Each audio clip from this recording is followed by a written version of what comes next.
You're asking for probation. If you're here unlawful and you've committed a felony offense, it just doesn't make sense. When this illegal immigrant facing a negligent homicide charge asked for probation, the judge denied it, stating that probation in a felony case doesn't make sense for someone here unlawfully. Mr. Vishaw was previously in court, entered a plea of guilty to the state jail felony offense of criminally negligent homicide. Judge, we're asking the court to consider probation. When I walked in to talk to him the first time, he said, I want to accept responsibility. That almost never happens. He wanted to do that. He's doing the speed limit, he's driving on the highway, and there are vehicles on his left and behind him, and there is a stopped vehicle on the interstate. There's not a scenario in which this accident does not happen. And again, there's nothing redeeming about the outcome for these decedents, these victims. But the reality is, this is a situation that is a terrible, tragic accident. I'm asking the court to at least consider the distinct possibility and the option here that you have to grant him deferred adjudication probation. This is no accident. This is pure negligence, as it is a definition of negligence. I have the video. The court, if it desires, can certainly watch the videos. Short clip. Certified copy of FBI records. It indicates, Judge, that this defendant illegally entered this country, and he's a national of the country of India. Judge, I'm not here to make some type of a political statement or commentary. I'm just simply saying that it is a violation of federal law to enter this country illegally. And Judge, like any other violation of law, in any other case, you can take that into consideration in sentencing this defendant. And I'm asking you to take that into consideration in this case, Judge. Again, the court can infer whatever the court wants to infer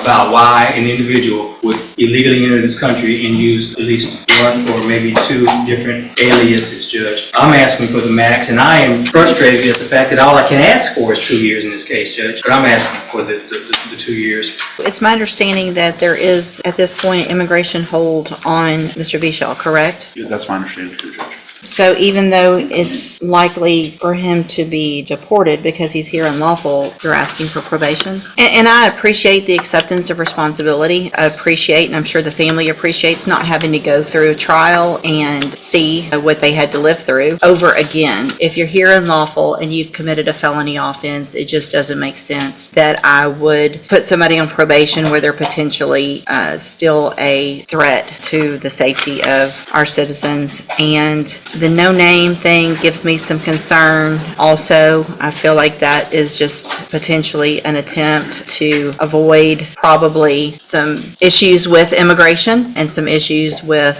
potentially this case. I'm going to find that you entered your plea of guilty freely and voluntarily. Find sufficient evidence to find you guilty, and at this time find you guilty of criminally negligent homicide. Sentence you to a term of 20 months in the state jail prison.